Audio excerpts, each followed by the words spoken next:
Hi friends, welcome back to Ledger Life Kannada. ನಾನು ಕೃಷ್ಣ. ಇದು Tally ಕೋರ್ಸ್ನ ಲೆಕ್ಚರ್ ನಂಬರ್ 3. ನಾವು ಇವತ್ತು ಈ ವಿಡಿಯೋದಲ್ಲಿ ಟ್ಯಾಲಿ ಕೋರ್ಸ್ನ ಲೆಕ್ಚರ್ ನಂಬರ್ 3 ಬಗ್ಗೆ ಡಿಸ್ಕಸ್ ಮಾಡೋಣ. ಇದಕ್ಕೂ ಮೊದಲು 2 ವೀಡಿಯೋಸ್ ಕಂಪ್ಲೀಟ್ ಆಗಿದೆ. ಫಸ್ಟ್ ವೀಡಿಯೋದಿಂದ ನೋಡ್ಕೊಂಬಂದರೆ ತುಂಬ ಈಸಿ ಆಗುತ್ತೆ. ಇವತ್ತು ನಾವು ರೂಲ್ ಫಾರ್ ಡೆಬಿಟ್ ಕ್ರೆಡಿಟ್ ಬಗ್ಗೆ ಡಿಸ್ಕಸ್ ಮಾಡೋಣ. Exercise 1. Rule for debit credit ಅಂದರೆ ಮಾಡರ್ನ್ ಮೆಥಡ್ ಯೂಸ್ ಮಾಡ್ಕೊಂಡು ಯಾವ ರೀತಿ ಅಕೌಂಟಿಂಗ್ ಮಾಡಬೇಕು, ಅದೇ ರೀತಿ ರೂಲ್ ಫಾರ್ ಡೆಬಿಟ್ ಕ್ರೆಡಿಟ್ನ ಅಪ್ಲೈ ಮಾಡ್ಕೊಂಡು ಯಾವ ರೀತಿ ಅಕೌಂಟಿಂಗ್ ಮಾಡೋದು ಅನ್ನೋದನ್ನ ಎಕ್ಸಸೈಸ್ 1ನಲ್ಲಿ ನೋಡ್ತಾ ಹೋಗೋಣ. ನಾವು ಇವತ್ತು ಈ ವಿಡಿಯೋದಲ್ಲಿ ಮಾಡರ್ನ್ ರೂಲ್ ಬಗ್ಗೆ ಡಿಸ್ಕಸ್ ಮಾಡ್ತಾ ಇದ್ದೀವಿ, ಗೋಲ್ಡನ್ ರೂಲ್ ಬಗ್ಗೆ ಡಿಸ್ಕಸ್ ಮಾಡ್ತಾ ಇಲ್ಲ. ಇಲ್ಲಿ ಮಾಡರ್ನ್ ಮೆಥಡ್ನ ಯೂಸ್ ಮಾಡ್ಕೊಂಡು ಅಕೌಂಟಿಂಗ್ ಯಾವ ರೀತಿ ಮಾಡಬೇಕು, ಡೆಬಿಟ್ ಕ್ರೆಡಿಟ್ ರೂಲ್ ಏನಾಗುತ್ತೆ ಅನ್ನೋದ್ರ ಬಗ್ಗೆ ಇಲ್ಲಿ ಕೊಟ್ಟಿದ್ದೀನಿ ನೋಡಿ. ಪ್ರಾಫಿಟ್ ಆ್ಯಂಡ್ ಲಾಸ್ ಅಕೌಂಟಲ್ಲಿ ಏನೇನು ಬರುತ್ತೆ ಅಂದರೆ, ಪ್ರಾಫಿಟ್ ಆ್ಯಂಡ್ ಲಾಸ್ ಅಕೌಂಟಲ್ಲಿ ಎಕ್ಸ್ಪೆನ್ಸಸ್ಸು ಮತ್ತು ಇನ್ಕಮ್ಸ್ ಬರುತ್ತೆ. ಅದೇ ರೀತಿ ಬ್ಯಾಲೆನ್ಸ್ ಶೀಟಲ್ಲಿ ಏನು ಬರುತ್ತೆ ಅಂತ ನೋಡಿದ್ರೆ, ಬ್ಯಾಲೆನ್ಸ್ ಶೀಟಲ್ಲಿ ಕ್ಯಾಪಿಟಲ್, ಲಯಬಿಲಿಟಿ ಮತ್ತು ಅಸೆಟ್ಸ್ ಬರ್ತವೆ ನೋಡಿ. ಟೈಪ್ಸ್ ಆಫ್ ಅಕೌಂಟ್ಸ್ ಮತ್ತು ಡೆಬಿಟ್ ಕ್ರೆಡಿಟ್ ಬಗ್ಗೆ ಇಲ್ಲಿ ಕೊಟ್ಟಿದ್ದೀನಿ.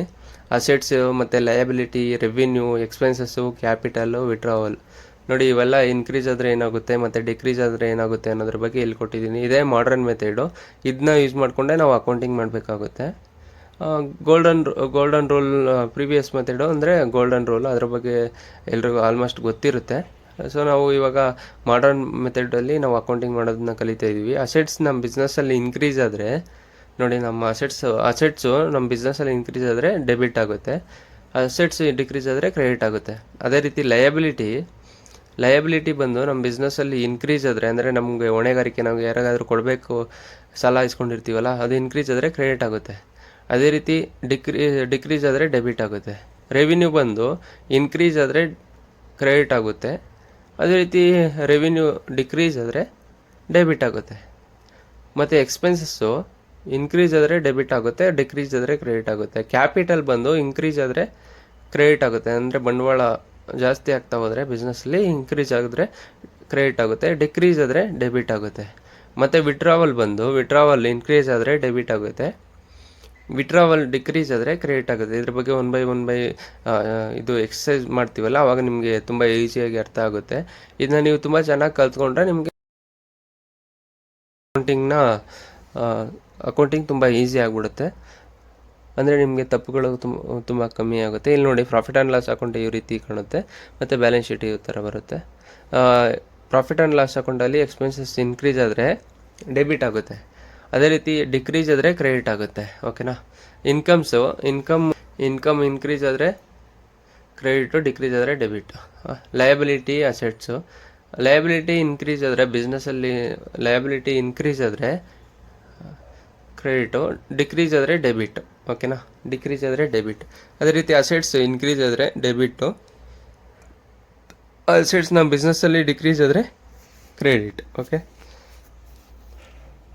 ಇನ್ಕ್ರೀಸ್ ಆದರೆ ಡೆಬಿಟು, ಅಸೆಟ್ ನಮ್ಮ ಬಿಸ್ನೆಸ್ಗೆ ಬರ್ತಾಯಿದೆ, ಇನ್ಕ್ರೀಸ್ ಆಗ್ತಾಯಿದೆ ಅಂದರೆ ಡೆಬಿಟ್ ಆಗುತ್ತೆ. ಅಸೆಟ್ಸು ನಮ್ಮ ಬಿಸ್ನೆಸ್ಸಿಂದ ಹೋಗ್ತಾಯಿದೆ, ಡಿಕ್ರೀಸ್ ಆಗ್ತಾಯಿದೆ ಅಂದರೆ ಕ್ರೆಡಿಟ್ ಆಗುತ್ತೆ. ಓಕೆನಾ. ನೋಡಿ, ಎಕ್ಸಾಂಪಲ್ ಕೊಟ್ಟಿದ್ದೀನಿ. ಎಕ್ಸಾಂಪಲ್ನ ನೋಡ್ತಾ ಹೋಗೋಣ. ಕೃಷ್ಣ ಪರ್ಚೇಸ್ ಇಲ್ಲಿ ರೂಲ್ನ ಇಲ್ಲಿ ರೈಟ್ ಸೈಡ್ ಕೊಟ್ಟಿದ್ದೀನಿ. ಕೃಷ್ಣ ಪರ್ಚೇಸ್ ಕಂಪ್ಯೂಟರ್ ಇನ್ ಕ್ಯಾಶ್ ₹12,000. ಇಲ್ಲಿ ಏನಾಗ್ತಾಯಿದೆ ಅಂದರೆ, ಕೃಷ್ಣ ಅವರು ಕಂಪ್ಯೂಟರ್ನ ಪರ್ಚೇಸ್ ಮಾಡಿದ್ದಾರೆ 12,000 ಕ್ಯಾಶ್ ಕೊಟ್ಟು. ಕೃಷ್ಣ ಅಂದರೆ ನೀವೇ ಅಂತ ಅಸ್ಯೂಮ್ ಮಾಡ್ಕೊಳ್ಳಿ, ಯಾಕಂದರೆ ನೀವೇ ಅಂತ ಅಸ್ಯೂಮ್ ಮಾಡ್ಕೊಂಡ್ರೆ ತುಂಬ ಕಲಿಯೋದಕ್ಕೆ ಈಸಿ ಆಗುತ್ತೆ, ಅರ್ಥ ಮಾಡ್ಕೊಳ್ಳೋದು ಈಸಿ ಆಗುತ್ತೆ. ನೀವೇ ಪರ್ಚೇಸ್ ಮಾಡಿದ್ದೀರಾ ಕಂಪ್ಯೂಟರ್ ನಿಮ್ಮ ಬಿಸ್ನೆಸ್ಗೆ ಅಂತ. ನೋಡಿ, ಇಲ್ಲಿ ಕೃಷ್ಣ ಅವರು ಪರ್ಸನಲ್ ಯೂಸ್ಗೋಸ್ಕರ 1,00,000 ಬೈಕ್ ಪರ್ಚೇಸ್ ಮಾಡಿದ್ದಾರೆ ಅಂದ್ಕೊಳ್ಳಿ, ಅದು ಅಕೌಂಟ್ ಮಾಡಬೇಕಾ? ಇಲ್ಲ, ಯಾಕಂದರೆ ಅದು ಪರ್ಸನಲ್ ಯೂಸ್ಗೋಸ್ಕರ ಮಾಡಿದ್ದಾರೆ. ಅದೇ ಕೃಷ್ಣ ಅವರು ಬಿಸ್ನೆಸ್ ಯೂಸ್ಗೋಸ್ಕರ ಮೊಬೈಲ್ ಪರ್ಚೇಸ್ ಮಾಡಿದ್ದಾರೆ, ಅದು ಅಕೌಂಟ್ ಮಾಡಬೇಕಾ? ಹೌದು, ಮಾಡಬೇಕು, ಯಾಕಂದರೆ ಬಿಸ್ನೆಸ್ಗೋಸ್ಕರ ಮಾಡ್ತಾಯಿದ್ದಾರೆ. ಪರ್ಸ್ನಲ್ ಯೂಸ್ ಮಾಡಿದ್ರೆ ಮಾಡೋ ಹಾಗಿಲ್ಲ. ಓಕೆನಾ. ಇದು ಅರ್ಥ ಮಾಡ್ಕೊಳ್ಳಿ. ಇಲ್ಲಿ ನೋಡಬೇಕಾಗಿರೋದು ಇಷ್ಟೇ, ಬಿಸ್ನೆಸ್ಸಲ್ಲಿ ಏನು ಆಗ್ತಾ ಇದೆ ಅಂದರೆ ನಾವು ಬಂಡವಾಳ ಹಾಕಿದ್ದೀವಲ್ಲ ಬಿಸ್ನೆಸ್ಗೆ, ಅದು ಎಲ್ಲಿ ಹೋಗ್ತಾ ಎಕ್ಸ್ಪೆನ್ಸಸ್ ಆಗ್ತಿದೆ ಮತ್ತು ಹೇಗೆ ಇನ್ಕಮ್ ರೂಪದಲ್ಲಿ ಬರ್ತಾ ಇದೆ ಅನ್ನೋದಷ್ಟೇ. ಇಲ್ಲಿ Krishna purchase A computer in cash ₹12,000. ನಾವು ಹಿಂದಿನ ವೀಡಿಯೋದಲ್ಲಿ ಅಕೌಂಟ್ ತೆಗೆಯೋದ್ರ ಬಗ್ಗೆ ಡಿಸ್ಕಸ್ ಮಾಡಿದ್ದೀವಿ ಆಲ್ರೆಡಿ. ಓಕೆನಾ. ಕಂಪ್ಯೂಟರ್ ಪರ್ಚೇಸ್ ಮಾಡಿದ್ದಾರೆ, ಅಕೌಂಟ್ ತೆಗೆಯೋದು ಆಲ್ರೆಡಿ ನಮ್ಗೆ ಗೊತ್ತಿದೆ. ಒಂದೇ ಕ್ವಶನಲ್ಲಿ ಅಕೌಂಟ್ ತೆಗೆಯೋದು ಹೇಗೆ ಹಾಗೂ ಅದರಲ್ಲೇ ರೂಲ್ನ ಅಪ್ಲೈ ಮಾಡಿಕೊಂಡು ಡೆಬಿಟ್ ಕ್ರೆಡಿಟ್ ಯಾವ ರೀತಿ ಮಾಡಬೇಕು ಅನ್ನೋದ್ರ ಬಗ್ಗೆ ಇವತ್ತು ಈ ವಿಡಿಯೋದಲ್ಲಿ ಡಿಸ್ಕಸ್ ಮಾಡ್ತಾ ಹೋಗೋಣ. ಇಲ್ಲಿ ನೋಡಿ, ಕೃಷ್ಣ ಪರ್ಚೇಸ್ ಎ ಕಂಪ್ಯೂಟರ್, ಇದೊಂದು ಇನ್ ಕ್ಯಾಶ್ ₹12,000. ಇದೊಂದು ಟ್ರಾನ್ಸಾಕ್ಷನ್. ಇದರಲ್ಲಿ ನಾವೇನು ಮಾಡಬೇಕು? ಅಕೌಂಟ್ ತೆಗಿಬೇಕಾಗುತ್ತೆ. ನಾವು ಅಕೌಂಟ್ ತೆಗಿಬೇಕಂದ್ರೆ ನಮಗೆ ಕೃಷ್ಣ ಪರ್ಚೇಸ್ ಕಂಪ್ಯೂಟರ್ ಅಂದರೆ ನಮಗೆ 2 ಅಕೌಂಟ್ ಸಿಗುತ್ತೆ. ಒಂದು ಕಂಪ್ಯೂಟರ್ ಅಕೌಂಟ್, ನಿಮ್ಗೆ ಆಲ್ರೆಡಿ ಅಕೌಂಟ್ ತೆಗಿಯೋದ್ರ ಬಗ್ಗೆ ಹೇಳ್ಕೊಟ್ಟಿದ್ದೀನಿ. ಒಂದು ಕಂಪ್ಯೂಟರ್ ಅಕೌಂಟ್ ಸಿಗುತ್ತೆ ಅಂದರೆ fixed assets. Second one cash account ಸಿಗುತ್ತೆ. ಓಕೆನಾ, ಕ್ಯಾಶ್ ಅಕೌಂಟ್, ನಿಮಗೆ ಕ್ಯಾಶ್ ಅಕೌಂಟ್ ಸಿಗುತ್ತೆ, ಕರೆಂಟ್ ಅಸೆಟ್ಸ್. ಓಕೆನಾ, ಕರೆಂಟ್ ಅಸೆಟ್ಸ್. ನಮಗೆ ಆಲ್ರೆಡಿ ಅಕೌಂಟ್ ತೆಗಿಯೋದು ಗೊತ್ತಾಯಿತು. ಆಲ್ರೆಡಿ ಹಿಂದಿನ ವೀಡಿಯೋದಲ್ಲಿ ಡಿಸ್ಕಸ್ ಮಾಡಿದ್ದೀವಿ ಅಕೌಂಟ್ ತೆಗಿಯೋದ್ರ ಬಗ್ಗೆ. ನಮಗೆ ಇವಾಗ ಅಕೌಂಟ್ ತೆಗಿಯೋದು ಗೊತ್ತಾಯಿತು. ಇದನ್ನ ಅಕೌಂಟ್ ತೆಗೆದಾಯಿತು. ಅಕೌಂಟ್ ತೆಗೆದ್ಮೇಲೆ ರೂಲ್ನ ಅಪ್ಲೈ ಮಾಡಿಕೊಂಡು ಯಾವುದು ಡೆಬಿಟ್ ಮತ್ತು ಯಾವುದು ಕ್ರೆಡಿಟ್ ಅಂತ ನೋಡಬೇಕಲ್ವಾ. ಅಕೌಂಟ್ ತೆಗೆದಾಯಿತು. ಇವಾಗ ರೂಲ್ನ ಅಪ್ಲೈ ಮಾಡಿ ಯಾವುದು ಡೆಬಿಟ್ ಯಾವುದು ಕ್ರೆಡಿಟ್ ಅನ್ನೋದ್ರ ಬಗ್ಗೆ ನೋಡೋಣ. ನೋಡಿ, ಆಲ್ರೆಡಿ ನಾವು ಅಕೌಂಟ್ ತೆಗೆದಾಯಿತು. ಇವಾಗ ರೂಲ್ನ ಅಪ್ಲೈ ಮಾಡೋಣ. ರೂಲ್, ಅಸೆಟ್ಸ್ ರೂಲ್ ಅಂದರೆ ಇವೆರಡು ಕೂಡ ಅಸೆಟ್ಸೇ. ಅಸೆಟ್ಸ್ ರೂಲ್ ಏನು ಹೇಳುತ್ತೆ? ಅಸೆಟ್ಸು ಕಂಪ್ಯೂಟರ್ ಏನೋ ಅಸೆಟ್ಸು. ಅಸೆಟ್ಸ್ ಇನ್ಕ್ರೀಸ್ ಅಂದರೆ ಕಂಪ್ಯೂಟರ್ ನಮ್ಮ ಬಿಸ್ನೆಸ್ಗೆ ಬರ್ತಾ ಇದೆ ಅಲ್ವಾ. ಕ್ಯಾಶ್ ಏನಾಗ್ತಾಯಿದೆ, ನಮ್ಮ ಬಿಸ್ನೆಸ್ಸಿಂದ ಹೋಗ್ತಾ ಇದೆ. ಇಲ್ಲಿ ನಮ್ಮ ಬಿಸ್ನೆಸ್ಗೆ ಬರ್ತಾ ಇದ್ದರೆ ಏನಾಗುತ್ತೆ, ಇನ್ಕ್ರೀಸ್ ಅಸೆಟ್ಸ್ ಏನಾಗುತ್ತೆ, ಅಸೆಟ್ಸ್ ಇನ್ಕ್ರೀಸ್ ಆದರೆ ಏನಾಗುತ್ತೆ, ಕಂಪ್ಯೂಟರ್ ನಮ್ಮ ಬಿಸ್ನೆಸ್ಗೆ ಬರ್ತಾ ಇದೆ ಅಲ್ವಾ. ಕ್ಯಾಶ್ ನಮ್ಮ ಬಿಸ್ನೆಸ್ಸಿಂದ ಹೋಗ್ತಾ ಇದೆ. ಇಲ್ಲಿ ಅರ್ಥ ಮಾಡ್ಕೊಳ್ಳಿ, ಅಸೆಟ್ಸ್ನ ರೂಲ್ ಏನು ಹೇಳುತ್ತೆ, ಅಸೆಟ್ಸ್ ಇನ್ಕ್ರೀಸ್ ಆದರೆ ಡೆಬಿಟ್ ಆಗುತ್ತಂತೆ, ಡಿಕ್ರೀಸ್ ಆದರೆ ಕ್ರೆಡಿಟ್ ಆಗುತ್ತಂತೆ. ಅಸೆಟ್ಸ್ ನಮ್ಮ ಕಂಪ್ಯೂಟರ್ ಏನೋ ಅಸೆಟ್ಸು, ನಮ್ಮ ಬಿಸ್ನೆಸ್ಗೆ ಏನಾಗ್ತಾಯಿದೆ, ಕಂಪ್ಯೂಟರ್ ಬರ್ತಾಯಿದೆ ಅಂದರೆ ಏನಾಗ್ತಾಯಿದೆ, ಇನ್ಕ್ರೀಸ್ ಆಗ್ತಾಯಿದೆ. ಇನ್ಕ್ರೀಸ್ ಆಗ್ತಾಯಿದೆ ಅಂದರೆ ಡೆಬಿಟ್. ಅದೇ ರೀತಿ ಡಿಕ್ರೀಸ್ ಆದರೆ ಕ್ರೆಡಿಟ್ ಅಂತೆ. ನಮ್ಮ ಬಿಸ್ನೆಸ್ಸಿಂದ ಏನು ಹೋಗ್ತಾಯಿದೆ, ಕ್ಯಾಶ್ ಹೋಗ್ತಾಯಿದೆ. ಕ್ಯಾಶ್ ಏನು, ಕ್ಯಾಶ್ ಬಂದು ಅಸೆಟ್ಸು, ಕರೆಂಟ್ ಅಸೆಟ್ಸ್ ಅಲ್ವಾ. ಅಸೆಟ್ಸ್ ರೂಲ್ಸ್ ಏನು ಹೇಳುತ್ತೆ, ಡಿಕ್ರೀಸ್ ಆದರೆ ಕ್ರೆಡಿಟ್ ಅಂತೆ. ನಮ್ಮ ಬಿಸ್ನೆಸ್ಸಿಂದ ಏನಾಗ್ತದೆ, ನಮ್ಮ ಬಿಸ್ನೆಸ್ಸಲ್ಲಿ ಕ್ಯಾಶ್ ಏನಾಗ್ತಾಯಿದೆ, ಒಂದು 40,000 50,000 ಇತ್ತು, 50,000 12,000 ಹೋಯ್ತಲ್ವಾ, ಏನು ಡಿಕ್ರೀಸ್ ಆಗ್ತಾಯಿದೆ. ನಮ್ಮ ಬಿಸ್ನೆಸ್ಸಲ್ಲಿ ಕ್ಯಾಶ್ ಡಿಕ್ರೀಸ್ ಆಗ್ತಾಯಿದೆ. ನಮ್ಮ ಬಿಸ್ನೆಸ್ಸಲ್ಲಿ 50,000 ಇತ್ತು ಅಂದ್ಕೊಳ್ಳಿ. ಇವಾಗ ಕಂಪ್ಯೂಟರ್ ಪರ್ಚೇಸ್ ಮಾಡಿದೆ, ಕಂಪ್ಯೂಟರ್ ನಮ್ಗೆ ಅಸೆಟ್ಸ್ ಆಗಿ ಬಂತು. ಬಟ್ ನಮ್ಮ ಕ್ಯಾಶ್ ಕಮ್ಮಿ ಆಗ್ತಾಯಿದೆ ಅಲ್ವಾ. ಕ್ಯಾಶ್ ಕಮ್ಮಿ ಆದರೆ ಏನಾಗುತ್ತೆ, ಡಿಕ್ರೀಸ್ ಆದರೆ ಕ್ರೆಡಿಟ್ ಆಗುತ್ತೆ.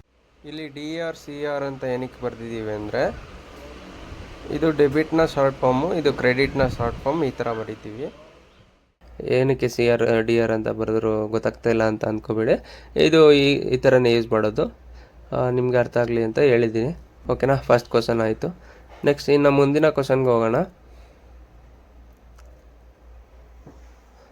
ನೋಡಿ, next example, Krishna purchase A mobile phone ₹20,000 from Setty on credit. ಅಂದರೆ ಇಲ್ಲಿ ಕೃಷ್ಣ ಅವರು ಏನು ಮಾಡಿದ್ದಾರೆ ಅಂದರೆ, ಕೃಷ್ಣ ಅಂದರೆ ನೀವು ನಿಮ್ಮ ಬಿಸ್ನೆಸ್ಗೆ ಏನು ಮಾಡಿದ್ದೀರಾ, 20,000 ರೂಪಾಯಿನ ಮೊಬೈಲು ಸೆಟ್ಟಿ ಅನ್ನೋರ ಹತ್ರ ಸಾಲವಾಗಿ ಪರ್ಚೇಸ್ ಮಾಡಿದ್ದೀರಾ. ಅಂದರೆ ಸಾಲದ ರೂಪದಲ್ಲಿ ಪರ್ಚೇಸ್ ಮಾಡಿದ್ದೀರಾ. ನೀವಿನ್ನೂ ಅವರಿಗೆ ಸೆಟ್ಟಿ ಅವ್ರಿಗೆ ಅಮೌಂಟ್ ಕೊಟ್ಟಿಲ್ಲ. ಓಕೆನಾ, ಸೆಟ್ಟಿ ಅವ್ರಿಗೆ ಅಮೌಂಟ್ ಕೊಟ್ಟಿಲ್ಲ. ಸೆಟ್ಟಿ ಅವರು ಏನು ಮಾಡಿದ್ದಾರೆ, ನಿಮಗೆ ಸಾಲ ಕೊಟ್ಟಿದ್ದಾರೆ, ಸಾಲವಾಗಿ ಮೊಬೈಲ್ ಕೊಟ್ಟಿದ್ದಾರೆ. ನೀವು ಮೊಬೈಲ್ ಇಟ್ಕೊಂಡಿದ್ದೀರಾ ನಿಮ್ಮ ಬಿಸ್ನೆಸ್ ಪರ್ಪಸ್ಗೆ. ಇಲ್ಲಿ ನೀವು ಅಕೌಂಟ್ ತೆಗಿಯೋದು ನಿಮ್ಗೆ ಆಲ್ರೆಡಿ ಹೇಳ್ಕೊಟ್ಟಿದ್ದೀನಿ. ಅಕೌಂಟ್ ತೆಗಿಯೋದಾದರೆ ನಿಮಗೆ ಇಲ್ಲಿ 2 ಅಕೌಂಟ್ ಸಿಗುತ್ತೆ. ಒಂದು ಬಿಸ್ನೆಸ್ಗೆ ಏನು ಬರ್ತಾಯಿದೆ, ಮೊಬೈಲ್ ಬರ್ತಾಯಿದೆ, ಆಯಿತಾ. ಮೊಬೈಲ್ ಫೋನ್ ಬರ್ತಾಯಿದೆ. ಮೊಬೈಲ್ ಫೋನ್ ಏನು, ಫಿಕ್ಸ್ಡ್ ಅಸೆಟ್ಸ್. ಓಕೆ, ಅಕೌಂಟ್ ತೆಗೆದಾಯಿತು. ಒಂದು ಅಕೌಂಟ್ ಸಿಕ್ತು. ಮೊಬೈಲ್ ಫೋನ್ ಏನು, ಫಿಕ್ಸ್ಡ್ ಅಸೆಟ್ಸ್. ನಿಮಗೆ ಇನ್ನೊಂದು ಅಕೌಂಟ್ ಸಿಗುತ್ತೆ. ಇದರಲ್ಲಿ ಇನ್ನೊಂದು ಅಕೌಂಟ್ ಏನು, ಮೊಬೈಲ್ ಪರ್ಚೇಸ್ ಮಾಡಿದ್ದೀರಾ, ಓಕೆ, ಬಟ್ ನೀವು ಕ್ಯಾಶ್ ಕೊಟ್ಟಿಲ್ಲ. ಕ್ಯಾಶ್ ಕೊಟ್ಟಿದ್ರೆ ಕ್ಯಾಶ್ ಅಂತ ಹಾಕ್ತಾಯಿದ್ರಿ, ಕ್ಯಾಶ್ ಅಕೌಂಟು 2 ಅಕೌಂಟ್ ಸಿಗ್ತಾಯಿತ್ತು. ಬಟ್ ನಿಮಗೆ ನಿಮ್ಗೆ ಯಾರೋ ಕ್ಯಾಶ್ ಕೊಟ್ಟಿಲ್ಲ ಅಂದರೆ ನಿಮ್ಗೆ ಯಾರೋ ಸಾಲ ಕೊಟ್ಟಿದ್ದಾರೆ ಅಂತ ಅರ್ಥ ಅಲ್ವಾ. ಸುಮ್ಮನೆ ಏನಾದರೂ ಕೊಡ್ತಾರಾ, ಗಿಫ್ಟ್ ಕೊಟ್ಟಿದ್ದಾರಾ, ಇಲ್ಲ, ಸಾಲ ಕೊಟ್ಟಿದ್ದಾರಲ್ವಾ.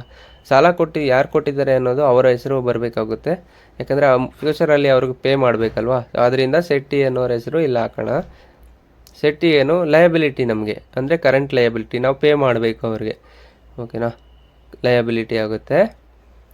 ಅಕೌಂಟ್ ತೆಗೆಯೋದ್ರ ಬಗ್ಗೆ ಹಿಂದಿನ ವೀಡಿಯೋದಲ್ಲಿ ಹೇಳ್ಕೊಟ್ಟಿದ್ದೀನಿ. ಇಲ್ಲೂ ನಿಮಗೆ ತೆಗೆಯೋದ್ರ ಬಗ್ಗೆ ಹೇಳ್ಕೊಡ್ತಿದ್ದೀನಿ. ಈಸಿ ಆಗ್ತಾ ಹೋಗುತ್ತೆ ನೋಡಿ. ಹಾಗೆ ಎಕ್ಸಸೈಸ್ ಮಾಡ್ತಾ ಹೋದರೆ ಅಕೌಂಟ್ ತೆಗೆಯೋದು ನಿಮ್ಗೆ ಹಾಗೆ ಕ್ವಶನ್ ನೋಡ್ತಾನೆ ಬಂದ್ಬಿಡುತ್ತೆ. ಇದೇನು ಡೆಬಿಟ್ ಏನು, ಕ್ರೆಡಿಟ್ ಏನು, ಅಕೌಂಟ್ ಎಷ್ಟು ಅಕೌಂಟ್ ಸಿಗುತ್ತೆ ಇದರಲ್ಲಿ ಅನ್ನೋದ್ರ ಬಗ್ಗೆ ಎಲ್ಲ ಇಲ್ಲಿ ನೋಡಿ. ಕ್ವಶನ್ ನೋಡ್ತೇನೆ ನಿಮ್ಗೆ ಗೊತ್ತಾಗ್ಬಿಡುತ್ತೆ. ಮೊಬೈಲ್ ಫೋನ್ ಬಂದಿದೆ ಮತ್ತು ಕ್ಯಾಶ್ ಕೊಟ್ಟಿಲ್ಲ, ಯಾರೋ ನಮ್ಗೆ ಸಾಲ ಕೊಟ್ಟಿದ್ದಾರೆ ಅಂತ ಅರ್ಥ. ಹಾಗೆ ಗೊತ್ತಾಗ್ಬಿಡುತ್ತೆ. ಇವಾಗ ಅಕೌಂಟ್ ತೆಗೆದಾಯಿತು. ಅಕೌಂಟ್ನ ಯೂಸ್ ಮಾಡಿಕೊಂಡು ಅದು ಡೆಬಿಟ್ ಕ್ರೆಡಿಟ್ ಆಗುತ್ತೆ ಅಂತ ರೂಲ್ನ ಅಪ್ಲೈ ಮಾಡಿ ನೋಡ್ತಾ ಹೋಗೋಣ. ಫೋನ್ ಏನು, ಅಸೆಟ್ಸು. ಮೊಬೈಲ್ ಫೋನ್ ಏನು, ಅಸೆಟ್ಸು. ಅಸೆಟ್ಸ್ನ ರೂಲ್ ಏನು ಹೇಳುತ್ತೆ, ಅಸೆಟ್ಸ್ನ ರೂಲ್ ಏನು ಹೇಳುತ್ತೆ, ಅಸೆಟ್ಸ್ ಇನ್ಕ್ರೀಸ್ ಆದರೆ ಡೆಬಿಟು, ಡಿಕ್ರೀಸ್ ಆದರೆ ಕ್ರೆಡಿಟು. ಇಲ್ಲಿ ನಮ್ಮ ಬಿಸ್ನೆಸ್ಸಲ್ಲಿ ಅಸೆಟ್ಸ್ ಏನಾಗ್ತಾಯಿದೆ, ಅಸೆಟ್ಸ್ ಮೊಬೈಲ್ ಏನಾಗ್ತಾಯಿದೆ ನಮ್ಮ ಬಿಸ್ನೆಸ್ಗೆ ಬರ್ತಾ ಇದೆ ಅಂದರೆ ಮೀನ್ಸ್ ನಮ್ಮ ಬಿಸ್ನೆಸ್ಗೆ ಬರ್ತಾ ಇದೆ ಅಂದರೆ ಏನಾಗ್ತಾಯಿದೆ, ನಮ್ಮ ಬಿಸ್ನೆಸ್ಸಲ್ಲೇ ಅಸೆಟ್ಸ್ ಇನ್ಕ್ರೀಸ್ ಆಗ್ತಾಯಿದೆ ಅಲ್ವಾ. ಇನ್ಕ್ರೀಸ್ ಆಗ್ತಾಯಿದೆ ಅಂದರೆ ಏನಾಗುತ್ತೆ, ಅಸೆಟ್ಸ್ನ ರೂಲ್ ಏನು ಹೇಳುತ್ತೆ, ಅಸೆಟ್ಸ್ ಇನ್ಕ್ರೀಸ್ ಆದರೆ ಡೆಬಿಟ್ಟು, ಓಕೆ, ಡೆಬಿಟ್. ಅದೇ ರೀತಿ ನಮ್ಮ ಬಿಸ್ನೆಸ್ಸಲ್ಲಿ ನಮ್ಮ ಕ್ಯಾಶ್ ಕೊಟ್ಟಿಲ್ಲ, ನಾವು ಕ್ಯಾಶ್ ಕೊಟ್ಟಿಲ್ಲ ಅಂದರೆ ಕ್ಯಾಶ್ ಕೊಟ್ಟಿಲ್ಲ ಅಂದರೆ ನಮ್ಗೆ ಯಾರೋ ಸಾಲ ಕೊಟ್ಟಿದ್ದಾರೆ ಅಂತ ಅರ್ಥ ಅಲ್ವಾ. ಸಾಲ ಕೊಟ್ಟಿದ್ದಾರೆ ಅಂದರೆ ಅವ್ರಿಗೆ ನಾವು ಫ್ಯೂಚರಲ್ಲಿ ಪೇ ಮಾಡಬೇಕಲ್ವಾ. ಇಲ್ಲಿ ಲಯಬಿಲಿಟಿ ರೂಲ್ ಏನು ಹೇಳುತ್ತೆ, ಲಯಬಿಲಿಟಿ ಅಲ್ವಾ ನಮಗೆ. ಲಯಬಿಲಿಟಿ ರೂಲ್ ಏನು ಹೇಳುತ್ತೆ, ಲಯಬಿಲಿಟಿ ಇನ್ಕ್ರೀಸ್ ಆದರೆ ಕ್ರೆಡಿಟ್ ಅಂತೆ, ಡಿಕ್ರೀಸ್ ಆದರೆ ಡೆಬಿಟು. ಇಲ್ಲಿ ನಮ್ಗೆ ಏನಾಗ್ತಾಯಿದೆ, ಶೆಟ್ಟಿ ಅವರು ನಮಗೆ ಮೊಬೈಲ್ ಕೊಟ್ಟಿದ್ದಾರೆ, ಸಾಲವಾಗಿ ಕೊಟ್ಟಿದ್ದಾರೆ ಅಂದರೆ ನಮ್ಗೆ ಲಯಬಿಲಿಟಿ, ನಮ್ಮ ಬಿಸ್ನೆಸ್ಗೇನು ಲಯಬಿಲಿಟಿ, ನಾವು ಫ್ಯೂಚರಲ್ಲಿ ಪೇ ಮಾಡಬೇಕಲ್ವಾ. ನಮಗೆ ಲಯಬಿಲಿಟಿ ಏನಾಗ್ತಾಯಿದೆ, ಇನ್ಕ್ರೀಸ್ ಆಗ್ತಾಯಿದೆ.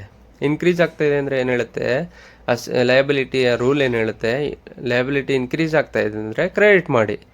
ಓಕೆ, ನಮ್ಮ ಬಿಸ್ನೆಸ್ಸಲ್ಲಿ ಇವಾಗ ಲಯಬಿಲಿಟಿ ಇನ್ಕ್ರೀಸ್ ಆಗ್ತಾಯಿದೆ, ಅದರಿಂದ ನಾವು ಇವಾಗ ಕ್ರೆಡಿಟ್ ಮಾಡೋಣ. ಓಕೆನಾ. ನೋಡಿ ಇಷ್ಟೇ, ನೋಡಿ ಸಿಂಪಲ್. ನೋಡಿ ಒಂದು ಕ್ವಶನಲ್ಲಿ ಅಕೌಂಟ್ ತೆಗೀರಿ, ಅಕೌಂಟ್ ತೆಗೆದು ಅಸೆಟ್ಸಾ ಲಯಬಿಲಿಟಿನ ಅಂತ ನೋಡಿ, ಅಸೆಟ್ಸಾ ಲಯಬಿಲಿಟಿ ಅಂತ ನೋಡಿದ ಮೇಲೆ ರೂಲ್ನ ಅಪ್ಲೈ ಮಾಡಿ. ಅಸೆಟ್ಸ್ ರೂಲ್ ಏನು ಹೇಳುತ್ತೆ, ಇನ್ಕ್ರೀಸ್ ಆದರೆ ಡೆಬಿಟ್ ಆಗುತ್ತೆ, ಡಿಕ್ರೀಸ್ ಆದರೆ ಕ್ರೆಡಿಟ್ ಆಗುತ್ತೆ. ಆ ಥರ ರೂಲ್ನ ಅಪ್ಲೈ ಮಾಡಿದ್ರೆ ಮುಗೀತು.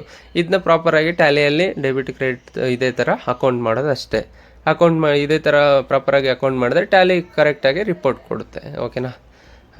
ಮತ್ತು ನೋಡಿ ಇಲ್ಲಿ ಮುಂದಿನ example, Krishna purchase AC from Raj ₹24,000, cash paid 15,000, remaining on credit basis.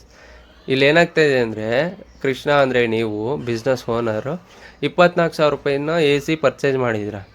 ಓಕೆನಾ. 24,000 ರೂಪಾಯಿ AC ಪರ್ಚೇಸ್ ಮಾಡಿದ್ದೀರಾ, ಕ್ಯಾಶ್ ಪೇ ಮಾಡಿದ್ದೀರಾ 15,000, ರಿಮೈನಿಂಗು ಸಾಲ ಅಂದರೆ ಸಾಲ ಕೊಟ್ಟಿದ್ದಾರೆ, ಯಾರೋ ಸಾಲ ಕೊಟ್ಟಿದ್ದಾರೆ ನಿಮಗೆ 24,000 ರೂಪಾಯಿದು 15,000 ಕೊಟ್ಟು, ಇನ್ನು ನೀವು 9,000 ಪೇ ಮಾಡಬೇಕು ಅವ್ರಿಗೆ. ಯಾರಿಗೆ, ರಾಜ್ ಅನ್ನೋರಿಗೆ. ಓಕೆನಾ. ಇಲ್ಲಿ ಅಕೌಂಟ್ ತೆಗಿಯೋದಾದರೆ ನಿಮಗೆ ಕ್ವಶನ್ ನೋಡ್ತಾನೆ ಅಕೌಂಟ್ನ ತೆಗಿಯೋದ್ರ ಬಗ್ಗೆ ಗೊತ್ತಾಗ್ಬಿಡುತ್ತೆ ಈಸಿಯಾಗಿ. ನೋಡಿ ಇಲ್ಲಿ ಕ್ವಶನ್ ಅಂದರೆ ಈ ಕ್ವಶನಲ್ಲಿ AC ಅಕೌಂಟ್ ಸಿಗುತ್ತೆ. AC ನಮ್ಮ ಬಿಸ್ನೆಸ್ಗೆ ಬರ್ತಾಯಿದೆ. ಅದೇ ರೀತಿ ಸೆಕೆಂಡು, ನಮ್ಮ ಬಿಸ್ನೆಸ್ಸಿಂದ ಕ್ಯಾಶ್ ಹೋಗ್ತಾಯಿದೆ. ಎಷ್ಟು ಅದ್ರ ಬಗ್ಗೆ ಹೇಳ್ತೀನಿ. ಕ್ಯಾಶ್ ಹೋಗ್ತಾಯಿದೆ ಮತ್ತು ನಮ್ಗೆ ಯಾರೋ ಸಾಲ ಕೊಟ್ಟಿದ್ದಾರೆ ಅಂದರೆ ನಾವು ಇನ್ನೂ ಪೇ ಮಾಡಬೇಕಲ್ಲ, 15,000 ಅಷ್ಟೇ ಪೇ ಮಾಡಿದ್ದೀವಿ. ಮೀನ್ಸ್ ಅಂದರೆ 15,000 ಅಷ್ಟೇ ಪೇ ಮಾಡಿದ್ದೀವಿ ಅಂದರೆ ನಮ್ಗೆ ಯಾರೋ ಸಾಲ ಕೊಟ್ಟಿದ್ದಾರೆ ಅಂತ ಅರ್ಥ ಅಲ್ವಾ. ನಾವು ಅವರಿಗೆ ಫ್ಯೂಚರಲ್ಲಿ ಪೇ ಮಾಡಬೇಕಲ್ವಾ. ನಮ್ಗೆ ಯಾರು ಸಾಲ ಕೊಟ್ಟಿದ್ದಾರೆ, ನಾವು ಯಾರ ಹತ್ರ AC ಪರ್ಚೇಸ್ ಮಾಡಿದ್ದೀವಿ, ಮಿಸ್ಟರ್ ರಾಜ್ ಅನ್ನೋರ ಹತ್ರ AC ಪರ್ಚೇಸ್ ಮಾಡಿದ್ದೀವಿ. ಸೊ ಅದರಿಂದ ಅವ್ರ ಅಕೌಂಟ್ ಬರಬೇಕಾಗುತ್ತೆ, ಅಂದರೆ ಅವ್ರಿಗೆ ಫ್ಯೂಚರಲ್ಲಿ ಪೇ ಮಾಡಬೇಕಲ್ವಾ. ಬೇರೆಯವ್ರ ಅಕೌಂಟ್, ಯಾರ್ಯಾರ್ದು ಅಕೌಂಟ್ ಹಾಕೋಕ್ಕಾಗಲ್ಲ. ಯಾರು ನಮ್ಗೆ ಸಾಲ ಕೊಟ್ಟಿದ್ದಾರೋ ಅವ್ರ ಅಕೌಂಟ್ ಹಾಕಬೇಕಾಗುತ್ತೆ. AC ಏನು ಇದು, ಫಿಕ್ಸ್ಡ್ ಅಸೆಟ್ಸು. AC ಏನು ಇದು, ಫಿಕ್ಸ್ಡ್ ಅಸೆಟ್ಸು. ಓಕೆನಾ. ಕ್ಯಾಶ್ ಅಕೌಂಟ್ ಏನು, ಕ್ಯಾಶ್ ಕರೆಂಟ್ ಅಸೆಟ್ಸು. ಇದು ಅಸೆಟ್ಸ್ ಬಗ್ಗೆ ಯಾವುದು ಕರೆಂಟ್ ಅಸೆಟ್ಸು, ಯಾವುದು ಫಿಕ್ಸ್ಡ್ ಅಸೆಟ್ಸು, ಅದರ ಬಗ್ಗೆ ಎಲ್ಲ ಒಂದು ವಿಡಿಯೋ ಮಾಡ್ತೀನಿ, ನಿಮಗೆ ಅರ್ಥ ಆಗುತ್ತೆ ಈಸಿಯಾಗಿ. ಆಲ್ರೆಡಿ ಗೊತ್ತಿರೋರಿಗೆ, ಆಲ್ರೆಡಿ ಟ್ಯಾಲಿ ಬಗ್ಗೆ ಸ್ವಲ್ಪ ಅಕೌಂಟ್ಸ್ ಬಗ್ಗೆ ಗೊತ್ತಿರೋರಿಗೆ ತುಂಬ ಈಸಿ ಆಗುತ್ತೆ. ಬಟ್ ಗೊತ್ತಿಲ್ಲದಿರೋರಿಗೆ ಕಷ್ಟ ಆಗಿರುತ್ತೆ. ಅದ್ರ ಬಗ್ಗೆ ಒಂದು ವಿಡಿಯೋ ಮಾಡಿ ಹಾಕ್ತೀನಿ, ಆಗ ನಿಮ್ಗೆ ಇನ್ನೂ ತುಂಬ ಈಸಿ ಆಗಿಬಿಡುತ್ತೆ. ರಾಜ್ ಅಕೌಂಟ್ ಬಂದು ಕರೆಂಟ್ ಲಯಬಿಲಿಟಿ. ಇಲ್ಲಿ ಅಕೌಂಟ್ ತೆಗೆದಾಗಿದೆ. ಡೆಬಿಟ್ ಕ್ರೆಡಿಟ್ ರೂಲ್ನ ಅಪ್ಲೈ ಮಾಡಿಕೊಂಡು ಯಾವುದು ಡೆಬಿಟ್ಟು ಯಾವುದು ಕ್ರೆಡಿಟ್ ಅನ್ನೋದನ್ನ ನೋಡೋಣ. ನೋಡಿ ಇಲ್ಲಿ ಅಕೌಂಟ್ ತೆಗೆದಾಯಿತು. ಇವಾಗ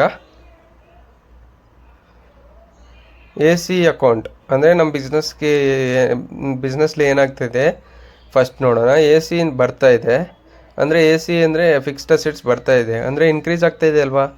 ಇನ್ಕ್ರೀಸ್ ಆದರೆ ಏನಾಗುತ್ತೆ, ಡೆಬಿಟ್ ಆಗುತ್ತೆ. ಕ್ಯಾಶ್ ಏನಾಗುತ್ತೆ, ನಮ್ಮ ಬಿಸ್ನೆಸ್ಸಿಂದ ಹೋಗ್ತಾಯಿದೆ. ಬಿಸ್ನೆಸ್ಸಿಂದ ಹೋಗ್ತಾಯಿದೆ ಅಂದ್ರೇನು, ನಮ್ಮ ಬಿಸ್ನೆಸ್ಲಿ ಕ್ಯಾಶ್ ಕಮ್ಮಿ ಆಗ್ತಾಯಿದೆ ಅಂದರೆ ಡಿಕ್ರೀಸ್ ಆಗ್ತಾಯಿದೆ ಅಂದರೆ ಅಸೆಟ್ಸ್ನ ರೂಲ್ ಏನು ಹೇಳುತ್ತೆ, ನಮ್ಮ ಬಿಸ್ನೆಸ್ಸಲ್ಲಿ ಅಸೆಟ್ಸ್ ಡಿಕ್ರೀಸ್ ಆದರೆ ಕ್ರೆಡಿಟ್ ಅಂತೆ. ಸೊ ಅದಕ್ಕೆ ನಾವು ಇವಾಗ ಅಸೆಟ್ಸ್ ನಮ್ಮ ಬಿಸ್ನೆಸ್ಸಿಂದ ಡಿಕ್ರೀಸ್ ಆಗ್ತಾಯಿದೆ, ಕ್ರೆಡಿಟ್ ಮಾಡೋಣ. ಅದೇ ರೀತಿ ರಾಜ್ ಅಕೌಂಟ್ ಏನಾಗುತ್ತೆ, ನಮಗೆ ಲಯಬಿಲಿಟಿ ರೂಲ್ ಏನು ಹೇಳುತ್ತೆ, ರಾಜ್ ಅಕೌಂಟ್ ಏನು ಲಯಬಿಲಿಟಿ ರೂಲ್ ಏನು ಹೇಳುತ್ತೆ, ಇನ್ಕ್ರೀಸ್ ಆದರೆ ಕ್ರೆಡಿಟ್ ಮಾಡಿ ಅಂತ. ಕ್ರೆಡಿಟ್ ಮಾಡಿದ್ವಿ. ಓಕೆನಾ. ಇಷ್ಟೇ ನೋಡಿ, ಒಂದೇ ಕ್ವಶನಲ್ಲಿ ಅಕೌಂಟ್ ತೆಗೆದು ಅದು ರೂಲ್ನ ಅಪ್ಲೈ ಮಾಡಿ ಡೆಬಿಟ್ ಯಾವುದು ಕ್ರೆಡಿಟ್ ಯಾವುದು ಅನ್ನೋದ್ರ ಬಗ್ಗೆ ನಿಮಗೆ ಅರ್ಥ ಆಗಿರುತ್ತೆ ಅಂದ್ಕೋತೀನಿ. ಓಕೆನಾ. ಸಿಂಪಲ್ ಆಗಿದೆ, ಏನು ಟಫ್ ಇಲ್ಲ. ಹೋಗ್ತಾ ಹೋಗ್ತಾ ನಿಮ್ಗೆ ಈಸಿಯಾಗಿ ಅರ್ಥ ಆಗುತ್ತೆ. ಇನ್ನೊಂದು ಎಕ್ಸಾಂಪಲ್ ಇದೆ, ನೋಡ್ತಾ ಹೋಗೋಣ. Krishna paid office rent in cash. Krishna paid office rent in cash ₹11,000. ಇಲ್ಲಿ ಕೃಷ್ಣ ಅವ್ರು ಏನು ಮಾಡಿದ್ದಾರೆ, ಆಫೀಸ್ ರೆಂಟ್ ಪೇ ಮಾಡಿದ್ದಾರೆ. ಅಕೌಂಟ್ ತೆಗಿಯೋದಾದರೆ ನಮಗೆ ಅಂದರೆ 2 ಅಕೌಂಟ್ ಸಿಗುತ್ತೆ. ಒಂದು ನೋಡೋಣ, ಇದು ಆಫೀಸ್ ರೆಂಟ್ ಅಕೌಂಟ್ ಒಂದು ಸಿಗುತ್ತೆ, ಇನ್ನೊಂದು ಬಂದು cash account. Krishna paid office rent, Krishna ಅವರು ಬಿಸ್ನೆಸ್ನ ರನ್ ಮಾಡೋಕ್ಕೋಸ್ಕರ ಆಫೀಸ್ ತೊಗೊಂಡಿದ್ದಾರೆ ರೆಂಟಲ್ಲಿ. ಅದರಲ್ಲಿ ಒಂದು ಅಕೌಂಟ್ ನಮಗೆ ರೆಂಟ್ ಸಿಕ್ತು, ಎಕ್ಸ್ಪೆನ್ಸಸ್ಸು. ರೆಂಟ್ ಏನು ನಮಗೆ ಎಕ್ಸ್ಪೆನ್ಸಸ್ಸು.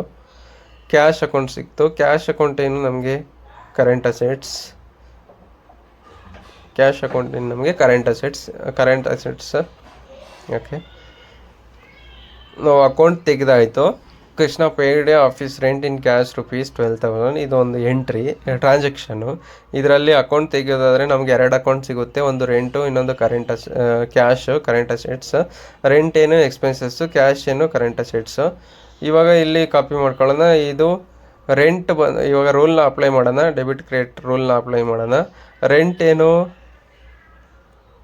ನೋಡಿ, ರೆಂಟ್ ಏನು ನಮ್ಮ ಬಿಸ್ನೆಸ್ಸಲ್ಲಿ ರೆಂಟ್ ಏನು ಎಕ್ಸ್ಪೆನ್ಸಸ್ ಯಾವುದ್ಯಾವುದು ಅಂದರೆ ರೆಂಟು, ಎಲೆಕ್ಟ್ರಿಸಿಟಿ ಬಿಲ್ಲು, ಸ್ಯಾಲ್ರಿ, ಇವೆಲ್ಲ ಏನು ಎಕ್ಸ್ಪೆನ್ಸಸ್. ಮುಂದಿನ ವೀಡಿಯೋದಲ್ಲಿ ಅದರ ಬಗ್ಗೆನೂ ಡಿಸ್ಕಸ್ ಮಾಡ್ತಾ ಹೋಗೋಣ.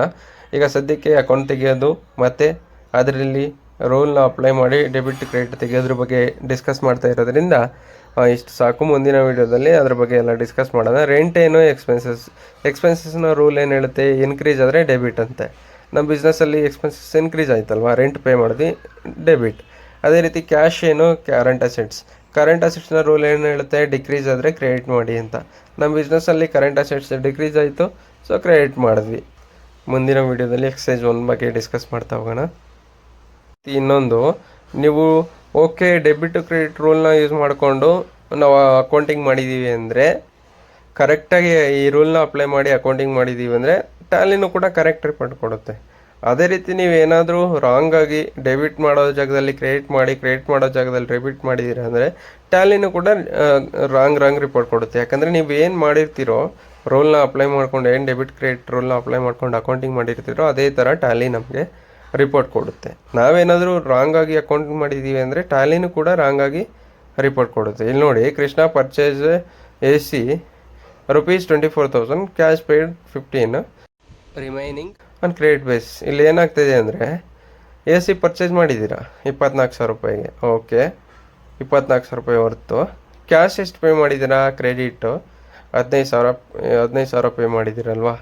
ಇಲ್ಲಿ ನೀವೇನು ರಾಂಗಾಗಿ ಏನು ಮಾಡಿದ್ದೀರಾ, ಕ್ಯಾಶ್ ಅಕೌಂಟ್ನು ಕೂಡ ಡೆಬಿಟ್ ಅಂತ ತೋರಿಸ್ಬಿಡ್ತೀರಾ.